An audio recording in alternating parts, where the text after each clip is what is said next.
So here's Rawsheed. Tell us about you and who you are and your restaurant. Well, number one, I'm Rawsheed. And about me, I'm just this young man that found this divine journey that shifted my life and changed my life over 17 and a half years ago. It was a divine teaching from a wonderful teacher named Joseph Jihad. And basically, I was 245 pounds and told by a various doctor that I could become a diabetic. And listening to my tall friend one day at work, he said, why go halfway when you can go all the way? Because that was due to the fact that I was calling myself a vegetarian eating turkey. And he said, no, I'm not going to cut it.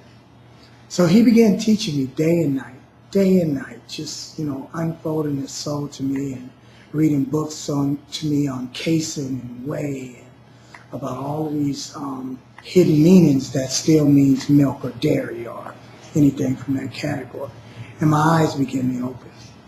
And basically what started to happen to me is as I started receiving the knowledge, the information into my conscious body, what happened is I began to dream of creativity and recipes and all the different things that I was getting into.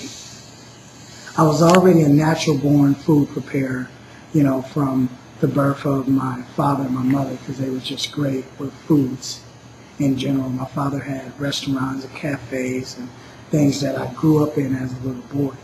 So the minute that the vegetarian lifestyle was introduced to me, and it was kind of easy for me to just ascend and create new recipes and stuff like that.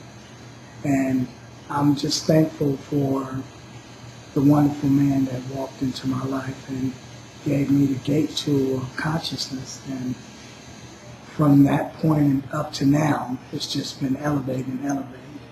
So basically, to make that really simple, what happened for me is after 1 year of becoming a vegan, I lost 120 pounds. I had no signs of ever being a diabetic.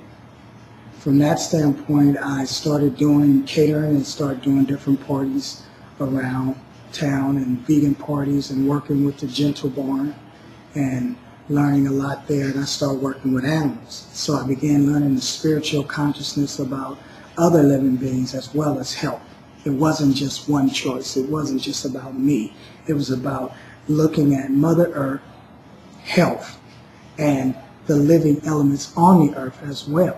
As one as all life. Yes. Okay. So it became a whole completion. It was a complete cycle, of interesting things taking place. And from that standpoint on, I started creating dog foods and creating cat foods and, working with people's animals, and it's just a great experience. From that point, so this was kind of like vegan/raw from that point.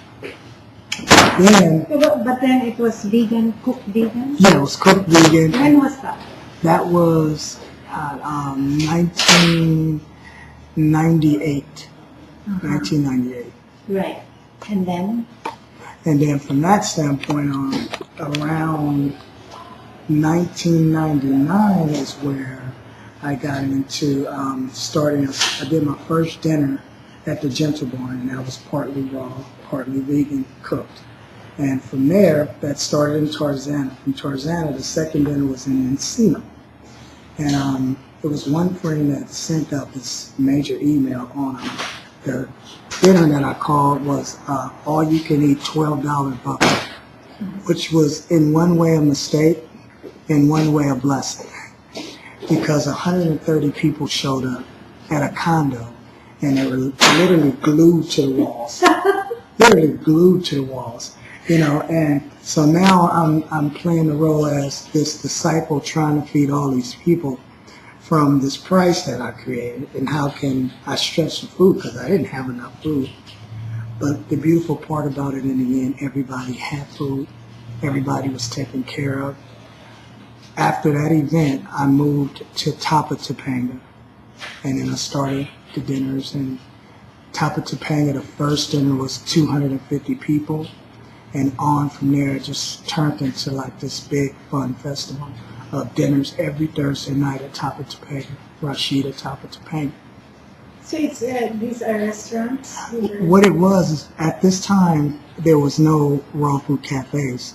So you had me doing Thursday nights for raw foods to cover the days. You had Giuliano doing Wednesday nights at his home. You had Matt Ampson doing Monday and Tuesday. You had Chef Ito doing Saturday.